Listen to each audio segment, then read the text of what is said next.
Mungkin nak salam dianggap pidato, jadi langsung Al-Fatihah. Terus nak salam dianggap pidato, mungkin dianggap kampanye malah repot. Langsung awas magis. Kulo diminta panitia untuk bikin judul. Terus judul kulo adalah keistimewaan mukjizat Al-Quran. Kersane akurat nih kulo betul kerpean. Jadi otoritatif. Karena kalau dalam pendapat ulama, kalau seorang mubalek atau seorang ulama atau siapa saja kok ngomong tanpa teks itu dia tersangka sebagai musyarrek.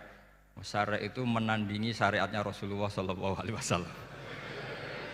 Dengan pikiran-pikirannya, dengan jargon-jargonnya. Jadi itu masalah besar kalau dalam tradisi ulama karena pikirannya tidak musalsal, tidak ada silsilahnya ila Rasulillah SAW. Makanya saya meskipun banyak orang percaya ngaji di mana-mana itu bawa kitab. Satu ya tadi niat ngerpek tadi supaya saya dulu masih ingat zaman di sarang itu kalau tes itu banyak yang bawa kitab. Ketika ditanya ini namanya ngerpek, enggak Pak, mutolaah itu tanpa batas. Jadi mutolaah itu kapan saja.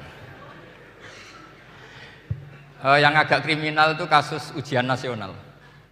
Itu ada seorang guru SD, ini kisah nyata, ingin membocorkan ujian apa? Nasional, itu kan jelas kriminal ya. Si guru SD tadi berdalih gini, wong ujiannya mungkar nakir saja dibocorkan, apalagi ini ujian negara. Karena semua kiai itu kan mengajari kita marrobuka waman nabi, itu kan mengecewakan mungkar nakir, artinya kan membocorkan ujian. Singkat cerita kiai tadi itu, guru tadi, kalau nggak percaya tanya Gus Bah. Akhirnya rombongan guru SD tanya ke saya, apa betul Gus ujian boleh dibocorkan? Analoginya kiai-kiai bocorkan ujiannya siapa? Mungkar nakir. Karena saya ya NKRI harga mati, saya bilang tertawa-tawa. Kalau saya jawab nggak kriminal dimarahin polisi. Kalau saya jawab kriminal, analoginya dengan mungkar nakir memang yang membocorkan itu apa? Nggak usah diteruskan, kalau saya bilang boleh nanti jadi kriminal. Dan agama ini adalah analogi, analogi itu kias. Sehingga saya di sini insya Allah serius sekali membawa makalah mukjizatnya Quran. Kenapa demikian? Memang saya merasakan dan semua yang hadir di sini pasti merasakan bahwa mukjizatnya Quran itu luar biasa. Sehingga kita satu-satunya umat yang nggak ditunggui Rasul. Tapi kualitas iman kita insya Allah menyamai periode-periode sahabatnya Rasulullah SAW. Tapi syaratnya tadi ya, dengan pikiran yang sama, dengan teks yang sama, dengan rasa yang sama, dengan kejiwaan yang sama. Caranya gimana supaya sama? Kita harus terus membaca teks. Teks itu mengingatkan kita. Misalnya begini, yang dikatakan mukjizat itu kan sesuatu dahsyat yang dalam nalar manusia itu enggak mungkin terjadi. Misalnya ontanya Nabi Soleh keluar dari batu besar, itu kan satu peristiwa yang akal manusia tidak sampai. Begitu juga tongkatnya Nabi Musa membelah Laut Merah yang akal manusia itu tidak sampai. Tapi pikiran itu menurut mazhab kita yang waras ini, saya ulang lagi, kita yang waras itu pikiran kriminal, itu salah. Saya ulang lagi ya, kita semua kan umatnya Rasulullah SAW. Semoga benar-benar umatnya Nabi, bukan Islam yang kumat. Karena orang Islam itu pilihannya hanya dua, kalau nggak bersatu umat Islam ya Islam yang kumat. Kumat itu agak gitu, kumat dalam bahasa Jawa. Begini, saya ulang lagi ya. Yang dikatakan mukjizat itu amrun khariqun lil adat, sesuatu yang luar biasa. Kemudian dalam tanda kutip yang manusia itu tidak mampu. Sehingga itu dikatakan mukjizat seperti tongkatnya Nabi Musa dan untanya Nabi Nuh yang keluar dari batu apa? Besar. Kalau kalian ingin jadi wali, pikiran seperti itu tidak akan jadi wali. Gagal itu di KPU gagal. Jadi nggak usah sampai MK, di KPU sudah gagal. Kenapa demikian? Pertanyaannya begini. Memangnya sesuatu yang wajar kita lihat keseharian itu dalam kemampuan manusia? Saya ulang lagi, memangnya sesuatu yang biasa saja, yang normal saja itu dalam kemampuan manusia? Enggak juga kan. Manusia bisa enggak bikin unta? Yang wajar saja, yang lewat indukan. Bisa enggak? Enggak kan? Manusia bisa bikin laut enggak? Enggak kan? Jadi kalau mukjizat itu dengan definisi sesuatu yang manusia tidak mampu, memangnya keseharian alam ini manusia mampu? Enggak juga kan? Nah, karena agama Islam dengan logika itu, Rasulullah SAW menolak mukjizat yang seperti itu. Ya, menolak mukjizat yang seperti itu. Makanya saya bilang pikiran pertama tadi itu kriminal karena itu ditolak oleh Rasulullah SAW. Karena ya itu tadi, kalau itu dituruti, lama-lama kita tidak tahu kedahsyatan ciptaan Allah keseharian. Makanya ketika Rasulullah diminta laula utiya mislama utiya Musa, ya Muhammad itu punya mukjizat kayak tongkat Nabi Musa. Kasolihin Nuh, kasolihi soleh. Apa karena koti apa? Soleh. Sebagaimana untanya Nabi Soleh. Apa jawabnya Allah? Wa ma min dabatin fil ardi wala ta'iri yatiru bi janahihi illa umamun amsalukum. Bagian dijawab inna fi khalqis samawati wal ardi wa ikhtilafil laili wan nahar sampai saat terusnya wa tasrifir riyah saat terusnya la ayatil liqaumi yaqilun. Karena logika yang terbangun begini. Dan ini saya ulang lagi, ini syarat utama jadi wali. Ini masih satu poin. Nanti ACC-nya nunggu ketua-ketuanya. Tapi kamu jangan bayangkan wali itu kayak Sunan Kudus itu enggak. Jadi kalau kamu jadi wali itu maknanya kullu mukminin waliyullah itu diikhyakan banyak. Setiap mukmin itu walinya Allah. Tapi maknanya gini, waliyullah itu wong sing bisa akeni Allah. Itu jadi enggak usah dimaknani kekasih Allah. Ya. Jadi karena dalam bahasa Arab itu waliyul yatim adalah orang yang kasihan sama anak yatim sehingga diurus segala keperluannya. Perempuan yang perawan punya bapak namanya apa? Wali. Artinya si bapak sayang sama putrinya disebut apa? Wali. Jadi nanti kalau kamu jadi wali dengan makna yang tadi kullu mukminin waliyullah. Setiap mukmin adalah orang yang dikasihani Allah. Dan insya Allah semua kita masuk, paham ya? Ya, enggak wali songo itu baru maknanya waliyullah sing disayang Allah. Kayaknya kita belum daftar yang ke situ nanti itu. Ada urutannya. Saya ulang lagi ya. Kalau kita mengakui kudrohnya Allah nunggu mukjizat, yaitu nunggu tongkatnya Nabi Musa membelah Laut Merah, nunggu ada unta keluar dari batu. Maka itu kecelakaan besar dalam tauhid, kecelakaan besar dalam kesaksian kudratullah. Kenapa? Karena alam yang kita lihat keseharian juga tidak dalam kemampuan kita. Alam yang kita lihat keseharian juga tidak dalam kemampuan kita. Misalnya begini, kalau kamu melihat nyamuk, itu pertama Quran turun tentang nyamuk, itu orang munafik komentar, wah Tuhannya Muhammad kurangan stok, sampai contoh saja hanya seekor nyamuk. Tapi apa kata Allah? Inna Allaha la yastahi ayyadriba masalam ma ba'udatan fama fawqa. Nyamuk itu bukan sekedar kecilnya. Tidak usah kamu bikin nyamuk yang ada nyawanya, itu terlalu sulit. Sampean semua tak suruh bikin patungnya nyamuk. Gampang mana bikin patung nyamuk sama gajah? Tidak usah dikasih nyawa. Terus cari tatahnya itu dari mana, orang Jepara pun tidak akan bisa. Belum nanti bentuk alat kelaminnya, belum nanti uratnya alat kelamin, belum nanti punya jantung, jantung punya urat, jantungnya nyamuk juga punya kuman, kumannya juga punya organ tubuh, organ tubuhnya punya urat.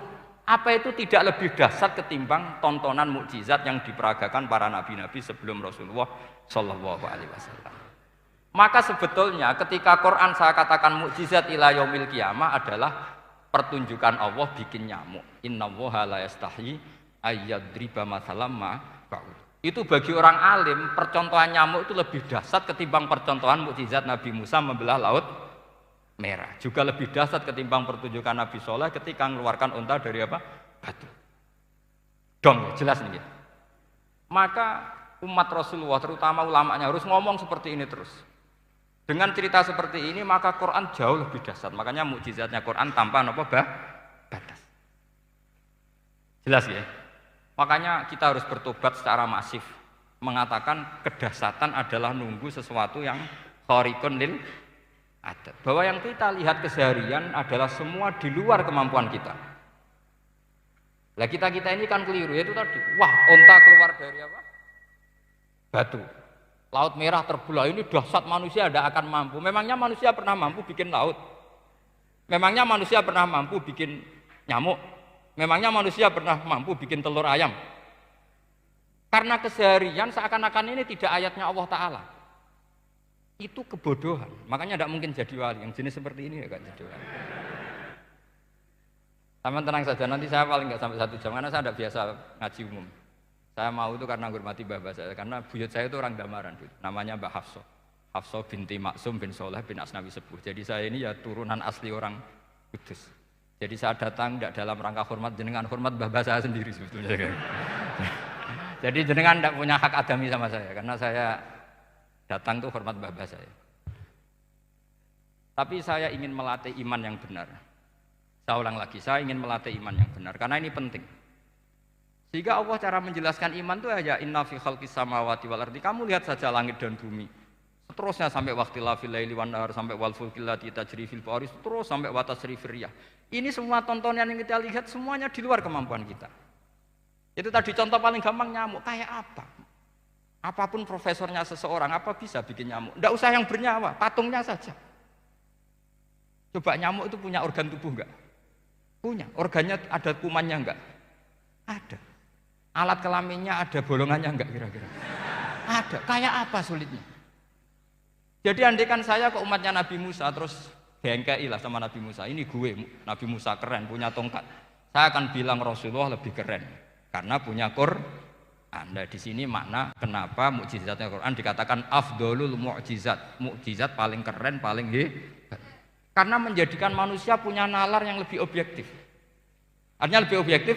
Kenapa kita hanya kagum dengan sesuatu yang dahsyat dengan alasan kita tidak mampu? Memangnya dengan hal-hal yang keseharian kita mampu? Tidak juga kan? Jelas ya? Mohon bener nih ya. Mohon bener di mana ini? Mohon gini malam selai didandani bareng-bareng. Mohon bener ya. Sehingga iman di era Rasulullah SAW itu gak lagi butuh sesuatu yang khariqun lil. Kedua pertimbangannya Rasulullah Muhammad SAW, mukjizat yang khariqun lil adat itu resikonya lebih tinggi untuk tidak abadi. Nanti saya bacakan takbirnya. Misalnya tongkatnya Nabi Musa, itu hanya disaksikan oleh orang yang di era itu. Itu pun yang kebetulan menyaksikan. Saya ulang lagi ya. Resiko mukjizat mahsusah istilahnya, mukjizat yang bisa dilihat dengan indera, itu resikonya hanya dilihat orang yang di saat itu menyaksikan. Gimana? Ini prosedur. Agak gaul nih. Nggak peci, betul. Terus gimana? Oke. Saya teruskan lagi ya. Ini mau normal nih. Bukan kebanderan nih. Bukan kebanderan nih. Saya ulang lagi ya. Jadi yang dikatakan mukjizat itu seringnya kan dikasih definisi satu pertunjukan yang di luar kemampuan manusia. Sehingga tongkat Nabi Musa membelah Laut Merah disebut apa? Mukjizat. Ontanya Nabi Soleh keluar dari batu disebut apa? Terus lucunya disebut alasannya karena manusia tidak mampu. Memangnya manusia mampu bikin onta normal yang lewat indukan? Mampu enggak? Enggak. Artinya umatnya Rasulullah lebih sering melihat kekuatan Allah Subhanahu wa ta'ala kulla waqtin wa khinin, setiap saat, karena cara berpikir sudah dibenahi Al-Qur'anul Karim. Paham ya? Maka untuk jadi wali umatnya Nabi itu lebih mungkin karena melihat kedahsyatan Allah setiap saat. Tidak usah nunggu sesuatu yang super kayak apa? Kan filakil bahri, sebagaimana laut terbelah oleh tongkatnya Nabi siapa? Musa. Terus ketiga, kalau logika mukjizat gini itu terus menerus seperti yang dialami Nabi Musa, resikonya adalah umat selalu menuntut hal yang aneh-aneh dan melupakan hal yang pokok.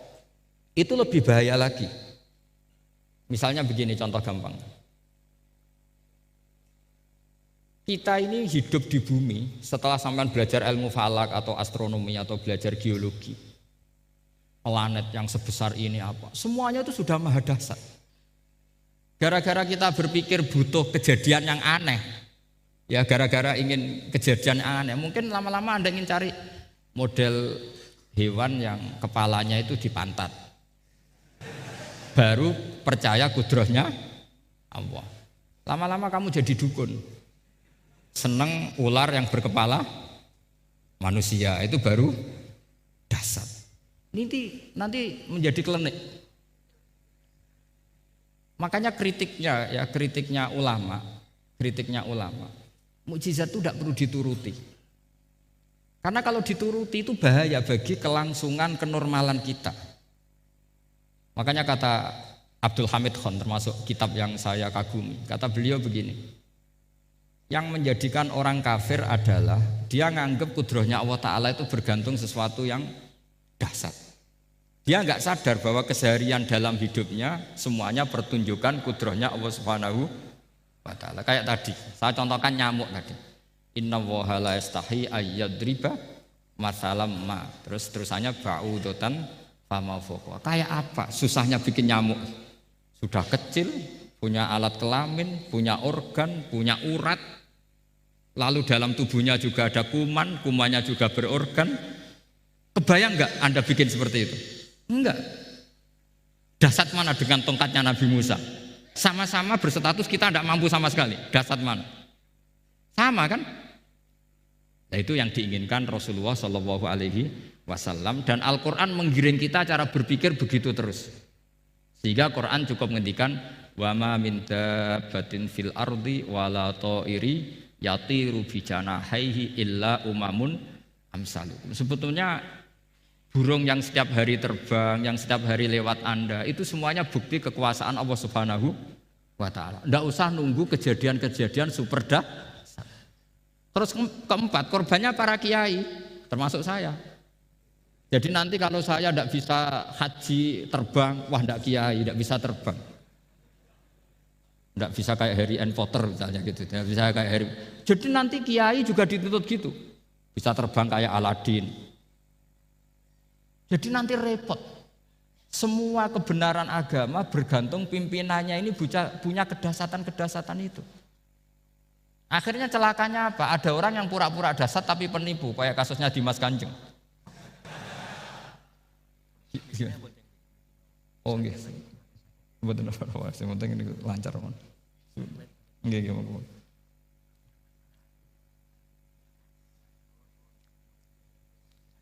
Jadi makanya nanti itu saya akan memberi penjelasan tentang apa?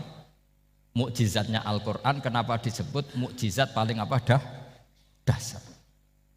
Ini saya bacakan tag pokoknya ya supaya sampean tahu.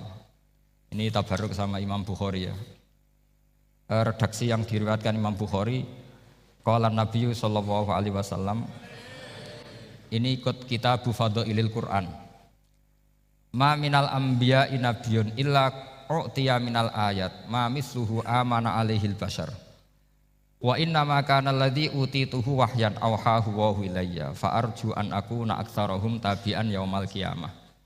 Jadi semua nabi punya mukjizat, yang lewat mukjizat itu orang dipaksa iman. Karena dahsyat tadi. Saking dahsyatnya terus cocok tidak cocok itu percaya. Tapi kata Rasulullah, mukjizat saya itu berupa wahyu, yaitu Al-Qur'an, dan saya berharap dengan mukjizat itu saya adalah nabi paling banyak pengaruhnya yaumal qiyamah. Maknanya paling banyak orang yang iman. Terus di sini dikomentari oleh sarehnya ya, oleh penyarahnya yaitu Ibnu Hajar Al-Asqalani. Ya saya baca Arabnya saja. Sama harus pura-pura paham jadi keren. Jangan minta saya terjemah nanti harus pura-pura paham. Bagus kok, mantas sabah fi qaumin fa huwa minhum. Jadi bergaya orang kaya ya dikira apa? Kaya. Bergaya ulama ya dikira apa? Ulama. Nanti bergaya wali juga dikira wali. Saya baca ya, ini luar biasa menurut saya. Al makna annal mu'jizati al madiyata kanat khissiyatan tusyahadu bil absor kana qoti soleh wa asa Musa wa mu'jizatul Qur'ani tusyahadu bil basirah. Jadi kayak tadi, kedahsyatan tongkat Musa itu karena apa? Laut kok bisa dibelah sebuah tongkat, itu aneh. Kalau maknanya aneh adalah di luar kemampuan manusia, nyamuk lebih aneh. Kayak apa susahnya bikin organ apa? Nyamuk yang sekecil itu. Artinya bedanya apa? Tongkatnya Nabi Musa dengan pertunjukan nyamuk yang sama-sama mengarah satu titik, yaitu mengakui absolutisme kudrahnya Allah Subhanahu. Sama ndak? Sama. Sehingga umatnya Rasulullah tidak perlu ditunggoni mukjizat simsalabim. Cukup penalaran akal. Ini namanya basirah apa? Basirah. Nggih jelas ya? Mohon sampean ra usah kepen roh tongkatnya Nabi Musa toh. Cekap melihat apa? Nyamuk. Ya sudah bagus, sudah maju, sudah keren. Ya jelas ya. Li'annal ladzi yusyahadu bi'ainir ra'si yang qaridu bingkiradi musyahidihi walladzi yusyahadu bi'ainil aqli baqin yusyahiduhu kullu man jaa ba'dal awali mustamirron. Sesuatu yang dipertontonkan lewat sesuatu yang fisik kayak tongkat Nabi Musa, itu yang percaya langsung tentu yang melihat.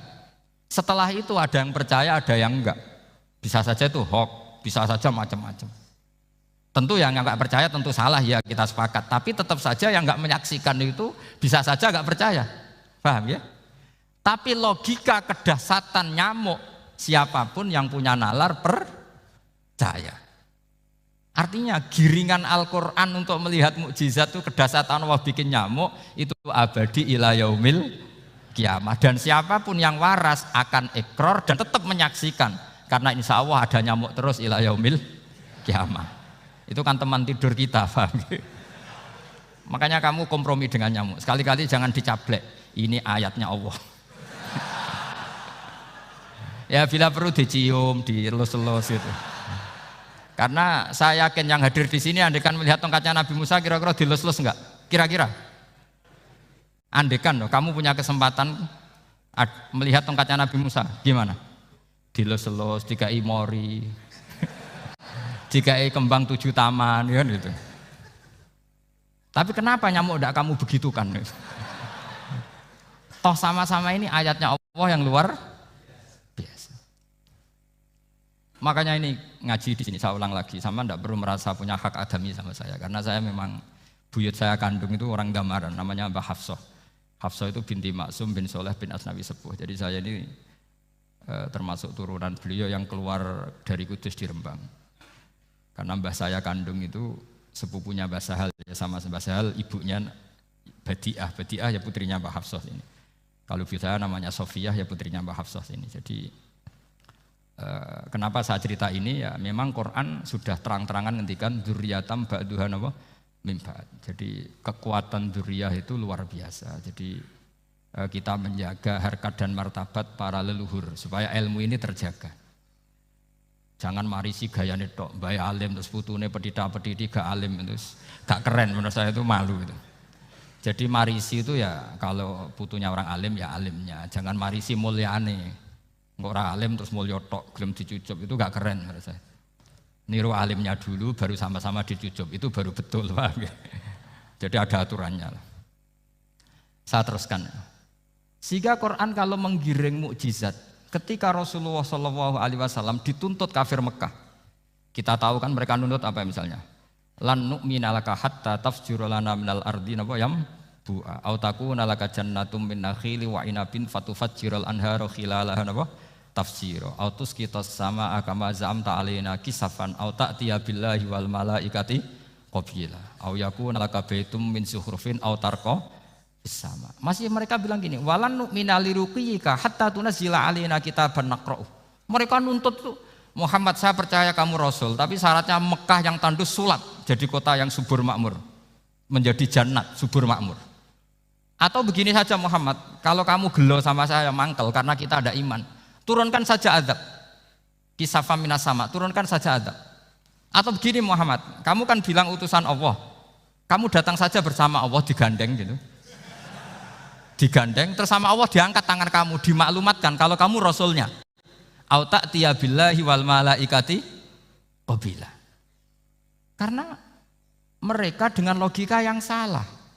Yang dikatakan mukjizat itu sesuatu yang seperti itu.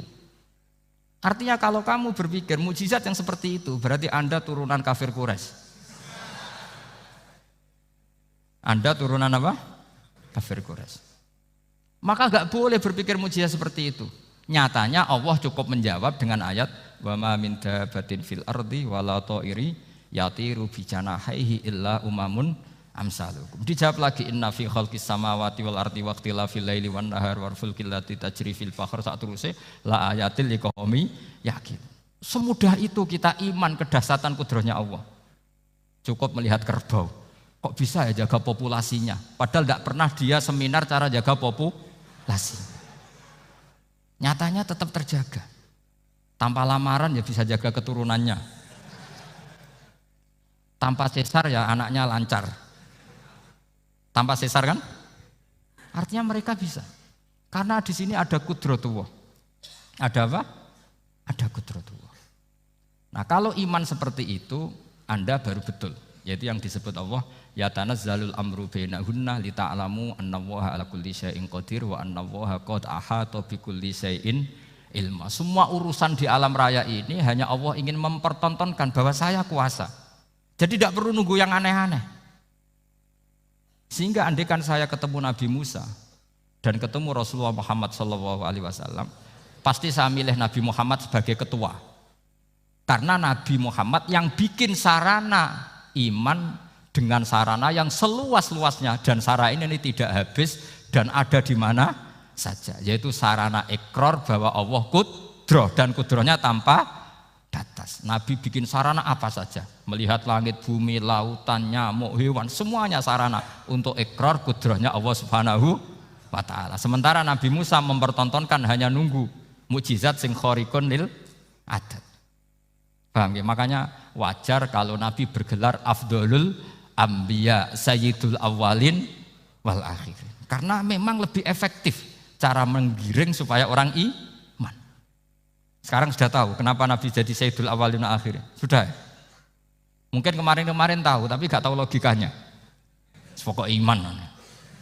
Selewat ke musola ngaji iman. Itu iman yang kurang betul itu. Karena tanpa nadzor. Itu namanya taklid yang statusnya mukhtalaf alaih, masih disidangkan di MK, paham ya? Iman. Jadi iman taklid itu iman yang masih disidangkan oleh para ulama. Ada hakim yang bilang sah, ada hakim bilang tidak sah. Tanya anak-anak Qudsiyah. Imanul muqallid itu mukhtalaf alaih apa mujma' alaih? Mukhtalaf alaih. Kalau imanu ahli nadzar mujma' alaih. Insyaallah barokahnya ngaji ini semuanya min ahli nadzar, apa? Min ahlin, jangan amin sudah jadi ini sudah jadi ini. Kalau amin kan masih berdoa, bisa makbul bisa ndak boleh iman kok. Ayo iman kepada Allah dan Rasul, amin, ndak boleh. Sesuatu yang pasti ndak boleh diamini, itu kan jadi kacau nanti. Harus bilang apa? Sami'na wa ta'na. Nanti lama-lama kamu disuruh Allah, ayo sholat, amin. Ndak boleh, jadi amin itu ada aturannya. Tapi bukan berarti saya nyalahkan jenengan, enggak. Ya memang salah gitu. Jadi ya usah disayang, memang statusnya salah. Ya saya ulang lagi ya. Berarti Rasulullah adalah Rasul yang sukses membuat sarana orang kembali ke Allah, mengakui kudrohnya Allah dengan sarana apa saja. Melihat rumput, melihat hewan, dan hewan itu ya apa saja. Gabah itu apa saja. Hewan yang melata di bumi apa saja, semua bukti kudrohnya Allah.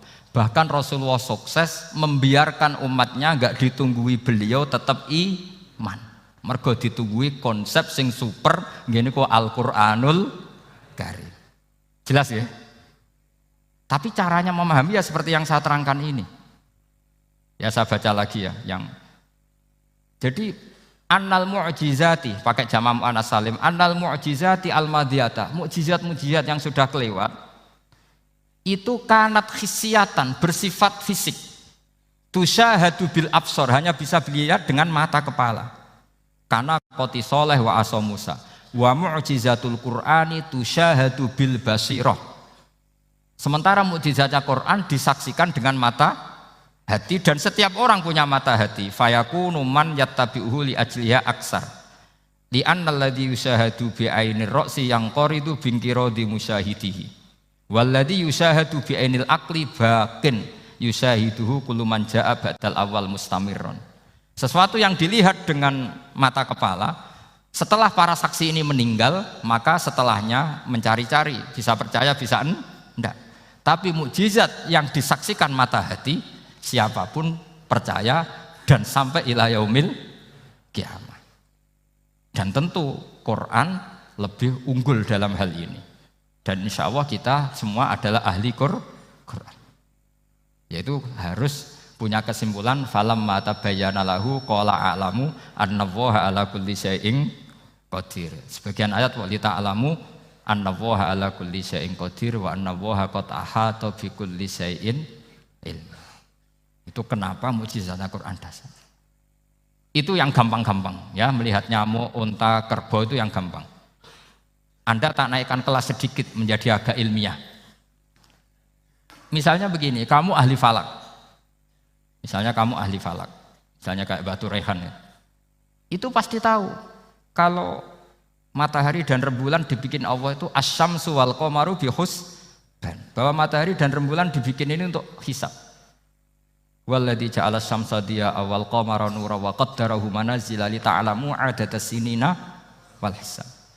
Sehingga ketika ternyata betul Samsiyah bisa dihitung menjadi tahun Samsiyah yang oleh bahasa milenial disebut Masihiyah.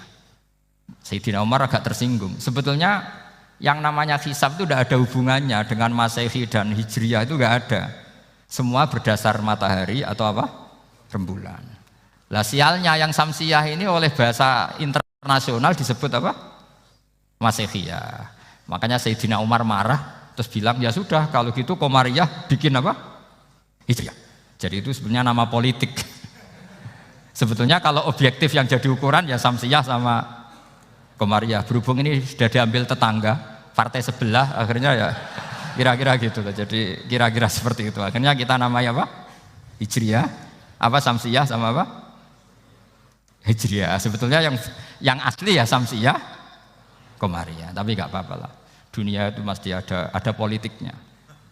Lah yang repot orang-orang fanatik hukum pakai bahasa nasional, itu repot. Jadi misalnya kematian Yesus Kristus, itu mesti Batu Rehan kan nggak percaya. Akhirnya ditambahi kematian Sibeh. Karena kalau bilang iya kan percaya. Makanya ditambahi apa? Sibeh. Karena menurut orang Islam berkeyakinan Nabi Isa itu nggak terbunuh, maka ditambahi apa? Sibeh. Saya dulu pernah usul. Karena beliau itu kalau manggil bahasa itu bude, jadi saya pernah sowan usul. Mbok ditulis gini saja, Mbah. Kematian Yesus dalam kurung katanya. Tapi mungkin terlalu vulgar ya, jadi akhirnya dibikin apa? Sibeh ya? Di kalender Kudus kan apa? Sibeh ya, ditambahi Sibeh. Ya nggak apa-apa lah, yang penting keyakinannya masih benar gitu. Jadi masih benar. Kalau usulan saya terlalu ekstrim, masa dikasih apa? Katanya. Ya karena memang begitu kan, kita berkeyakinan Nabi Isa itu gak terbunuh. Wa ma qataluhu wa ma sholabuhu walakin syubbihalahu. Jadi ini saya teruskan ya. Ini paling masih seperempat jam ini. Kalau kelamaan sampai dolim itu ganggu kiai lama-lama gitu. Saya tadi sudah bilang sama panitia, orang Indonesia itu gak sopan. Kalau suka kiai itu didatangkan, itu agak masalah sebetulnya. Dalam etika itu masalah. Kalau seneng kiai ya sowan ngaji, jangan sowan di dalam, itu ganggu ya, sowan ngaji saja. Dulu Imam Malik itu anaknya raja itu, Imam Malik itu seangkatan dengan Harun Ar-Rasyid. Makanya jangan berharap kalau saya gampang diundang. Bukan karena saya sombong, memang etikanya seperti itu. Jadi Imam Malik diminta datang ke istana untuk ngajar anak-anaknya Harun apa? Ar-Rasyid. Masyhur Imam Malik tersinggung terus kata bilang, al ilmu yu'ta la ya'ti. Ilmu itu disowani bukan sowan. Akhirnya Harun Ar-Rasyid minta anak-anaknya datang ngaji ke Imam Malik. Itu anak presiden. Imam Malik berani, al ilmu yu'ta la ya'ti. Tapi kalian beruntung karena saya hormat sama mbah-mbah saya di sini. Wong makom buyut saya itu ya berarti apa ya? Selatannya makamnya saya Ja'far Shadiq itu di situ kan ada makamnya Mbah Soleh, Mbah Maksum, itu mbah-mbah saya. Nah, makanya dulu saya ngaji di sini lama di Damaran itu. Maksudnya lama itu ya Ya mungkin setahun. Karena saya memang mulai kecil di Sarang, sampai sekarang saya masih ngajar di Sarang. Tapi dulu cukup ya, karena saya kesini sudah hafal Quran, jadi hanya setor setiap hari satu juz, jadi cepat lah. Saya tidak punya masalah ingatan, alhamdulillah, jadi cepat hafal. Saya terangkan lagi ya, ini penting ya, masalah mukjizatnya Quran. Selama ini orang tuh mau bilang tok, mukjizatnya Quran itu dahsyat, tapi nggak bisa menerangkan. Itu masalah. Makanya kita harus bisa menerangkan mukjizatnya Al-Quran dahsyat itu apanya. Yaitu tadi, tongkatnya Nabi Musa hanya disaksikan oleh orang yang di era itu. Toh tujuannya mukjizat adalah diakui kemudian orang menjadi iman. Lalu Rasulullah SAW beliau sudah intaqala ila rafiqil a'la. Tapi konsepnya Quran menjadikan orang yang nggak ditunggui beliau tetap iman ila yaumil kiamah. Itu yang maksud fa'arju an aku na aktsarahum tabi'an yaumal kiamah. Mukjizat saya itu cukup Quran kata Nabi, dan dengan mukjizat itu orang akan iman ila yaumil kiamah. Caranya seperti ini. Karena tadi sedahsyat-dahsyatnya mukjizat tujuan utama orang terdikte supaya ikrar ngakui kudrohnya Allah.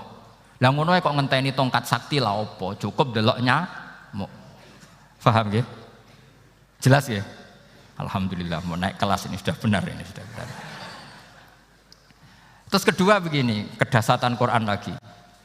Quran itu bisa merunut, mentartibkan logika. Bahkan logika ini logika yang universal. Siapa saja merasakan logika itu. Misalnya begini. Dulu orang kafir itu punya Tuhan banyak. Tentu yang dipertuhankan ya mana? Yang dipertuhankan itu banyak. Karena pikiran mereka urusan banyak, problem banyak, ya Tuhannya harus banyak. Ada BPKB 3D kan, istri cerewet, macam-macam lah itu kan. Problemnya banyak, maka Tuhannya harus banyak. Karena Tuhan itu maknanya penyelesai masalah. Sehingga kalau masalahnya banyak, Tuhan harus banyak. Ketika Rasulullah membawa konsep satu Tuhan, mereka janggal. Makanya mereka bilang, aja'alal alihata ilaha wahida inna hadza lasyai'un ujab. Masa Tuhan satu? Ini aneh, nggak bisa. Tuhan harus banyak, karena masalah kita banyak. Itu terpatri, di otak mereka terpatri. Lalu Nabi dengan santai diajari Allah menerangkan.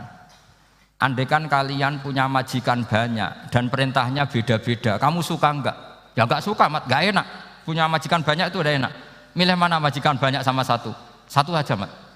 Tuhan kamu adalah majikan kamu. Kalau banyak kamu bingung. Ya Mat, satu aja Mat. Itu segampang itu. Jadi menggiring, Tuhan itu kan bos kita, tuan kita. Kalau banyak berarti yang memerintah kita banyak. Dan bisa konflik bos-bos kita ini karena berebut anak buah tadi. Akhirnya mereka, kalau kamu punya majikan banyak dan perintahnya beda-beda, semuanya minta dilayani. Kamu pusing enggak? Ya pusing, Mat. Minta mana? Majikan banyak sama satu? Satu saja Muhammad. Ya Tuhan kamu adalah atasan kamu, maka harus satu. Mereka paham. Oke Mat, Tuhan satu. Itu yang dimaksud dorobawaw matalar rojulan fihi syuraka umutasyakisuna wa rojulan salamal lirojul hal yastawiyani masalah. Langsung alhamdulillah. Karena mereka yang paling bodoh pun paham dengan logika itu, paham. Kalau Tuhan banyak, perintahnya banyak, kita repot.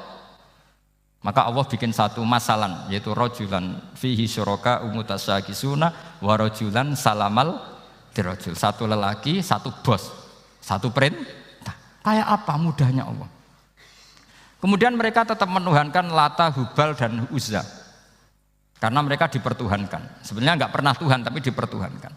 Allah memberi contoh itu sederhana sekali. Wa daraballahu mathalar rajulaini ahaduhuma abkam la yaqdiru ala syai'in wa huwa kallun ala maulah aina ma yuwajjihu la ya'ti bi khair hal yastawi huwa may ya'muru bil adl. Kata Rasulullah, Lata itu menurut kamu apa? Ya Tuhan kami. Muhammad, Hubal ya Tuhan kami. Uzzah ya Tuhan kami. Lalu kalau mereka kotor ya saya mandikan. Kalau hidungnya coplok ya saya tata. Terus kata Rasulullah begini, kamu mau enggak punya budak atau pembantu yang buta, tuli, bisu. Kamu mau nggak punya pembantu? Pembantu loh ya, pembantu itu budak zaman dulu. Kamu mau nggak punya pembantu yang buta, yang tuli, yang bisu? Wah gak doyan, mat. Nggak apa pembantu ngono. Lang pembantu saja kamu nggak mau yang gitu kok malah punya bos begitu. Orang yang tuli, yang bisu, yang kopok, jadi pembantu saja nggak layak kok malah jadi pangeran. Paham ya?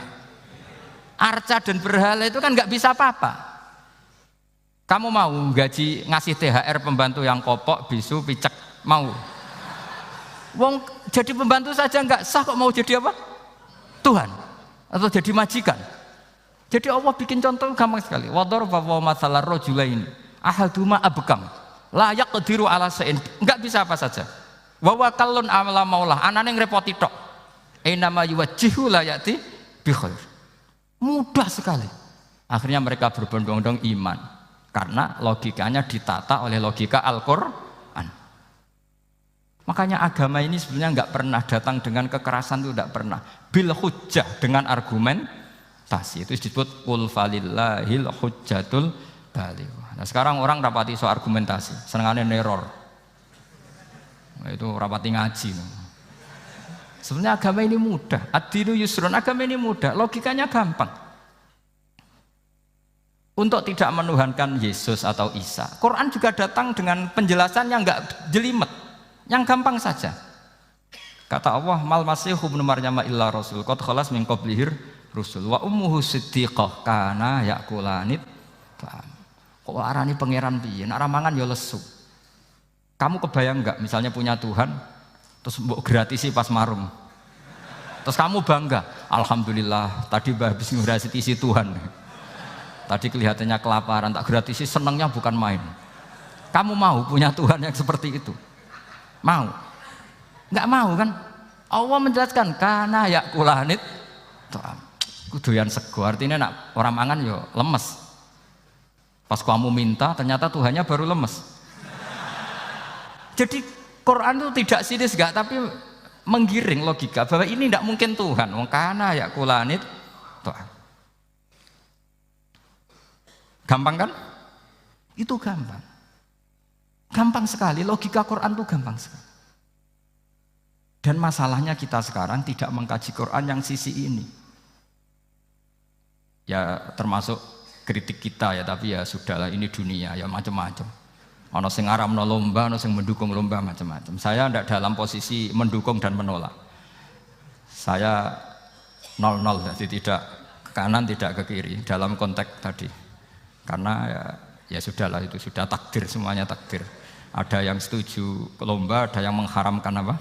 Lomba. Tapi sebetulnya kalau kita berpikir Quran diturunkan ya untuk yang saya terangkan ini, menjaga logika agama al-hujjah al-balighah ila yaumil kiamah. Karena kita tidak perlu tongkat lagi Nabi Musa, enggak perlu ontanya Nabi Soleh. Cukup dikawal aturan-aturan iman yang cukup mudah dan kita temukan di mana saja ayat-ayat itu.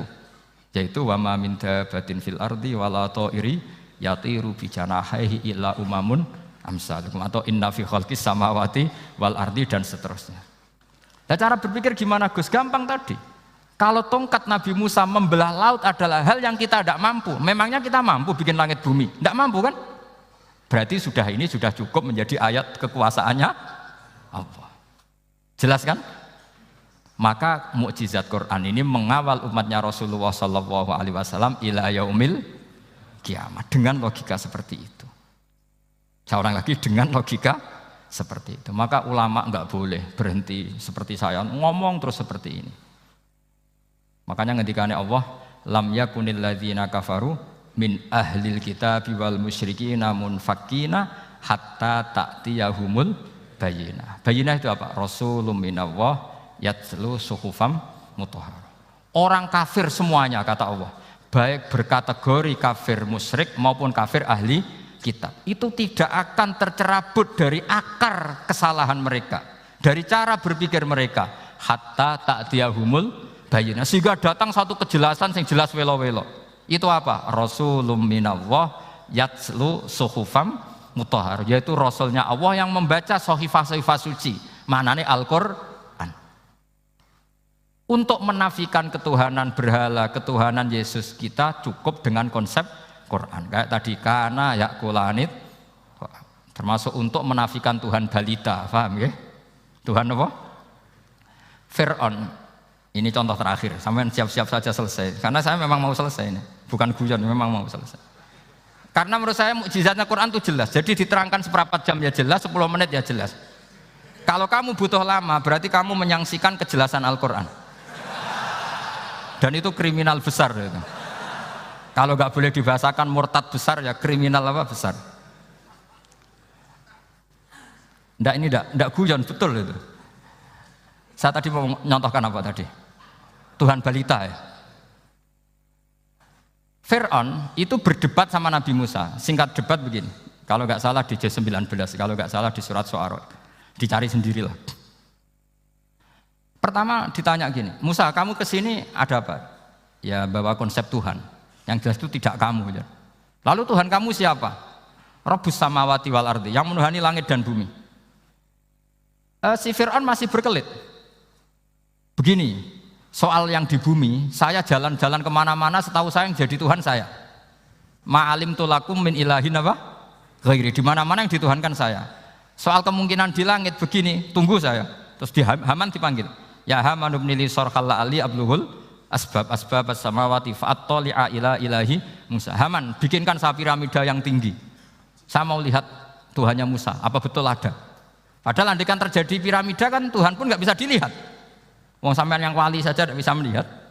Wali tadi yang sing disakeni Allah tadi itu aja nggak bisa melihat. Apalagi Fir'aun. Akhirnya Nabi Musa sadar bahwa logika itu tidak masuk ke Fir'aun, nggak masuk. Padahal ada pengawalnya banyak. Dan karena semua Nabi Fatona itu ibarat mobil ganti gigi. Ganti gigi, ganti argumentasi. Gini saja, yang menuhani leluhur kamu, mbah-mbah kamu. Wah, itu sontak kaget Fir'aun. Pengawalnya ya kaget. Oh iya, kalau Fir'aun ini Tuhan, mbah-mbahnya tanpa Tuhan. Kan Tuhannya datang terlambat. Berarti mbah-mbahnya dulu itu tanpa Tuhan, karena ini ada Tuhan balita itu ada itu. Akhirnya hampir separuh, mungkin hampir semua pengawalnya Fir'aun itu iman semua. Meskipun yaktumu imanahu, ini yang diceritakan Quran, wa qala rajulun mu'minun min ali fir'auna yaktumu iman. Karena runtuh, semua logika Fir'aun sebagai Tuhan itu runtuh. Hanya dengan logika, kalau kamu Tuhan, lalu mbah kamu Tuhannya siapa? Fir'aun mantel. Wah bahaya logika Musa, tangkap Musa, udah gak debat lagi. Kayak apa mudahnya logika Quran untuk menafikan ketidaktuhanan Fir'aun. Yaitu mengatakan Rabbukum wa Rabbu abaikumul awwali. Karena dikatakan Tuhan langit, Fir'aun masih berkelit. Nanti dulu saya mau bikin piramida, mau saya lihat ada enggak Tuhan kamu. Nabi Musa langsung genti gigi yang nuhani mbah-mbah kamu. Orang kan masih pikir, ini kalau Tuhan betul, lalu orang-orang dulu Tuhannya siapa? Kan Tuhannya datang terlambat. Nah itu lagi-lagi. Dan kita baca Quran itu ila yaumil kiamah. Makanya tidak ada umatnya Rasulullah SAW kemudian imannya itu ada syak, nggak ada sama sekali. Karena dzalikal kitabu la raiba fihi mir rabbil alamin. Ya, mohon cekap ya. Mumpun gampang deh. Masalah sama kalau masalah. Jadi karena kebenaran Quran itu adhar wa adhar, sangat jelas. Sehingga nggak perlu butuh orasinya saya. Sebenarnya nggak perlu. Saya yakin, sampean sebelum saya terangkan ya sudah iman, sudah betul. Ini kan akal-akalan saja saya dimanfaatkan. Ya. Karena ya menurut saya itu ya sudah adharu min samsi dzahira kalau dalam bahasa Arab. Kebenaran sejati itu lebih jelas ketimbang matahari di siang hari. Karena ya tadi logika. Ya saya tambah satu contoh lagi, semoga ini selesai betul. Kemudian Quran misalnya gini, sampean tak bedai. Kamu bisa melihat itu karena apa? Ini misalnya apa? Kertas yang saya bawa ini kan kuning. Kamu bisa melihat itu karena apa? Mata kan? Nah itu masalah.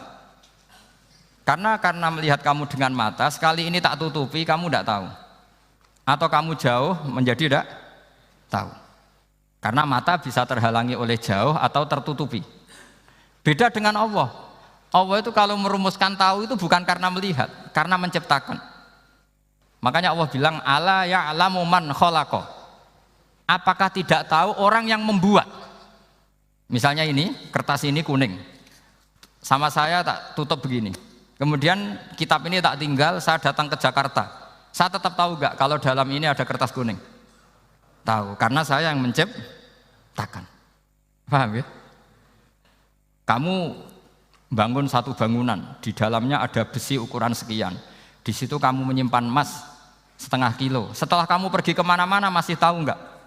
Tahu, karena kamu yang menciptakan. Sehingga ketika kita janggal, masa Allah pirsa semua alam ini? Logikanya gampang, masa yang bikin tidak tahu? Makanya Allah bilang ala ya'lamu man khalaqa. Paham ya? Jadi gampang sekali, mukjizatnya Quran itu gampang sekali. Nak raro kebangetan gitu. Ampun nggih, Al-Fatihah. Bismillahirrahmanirrahim.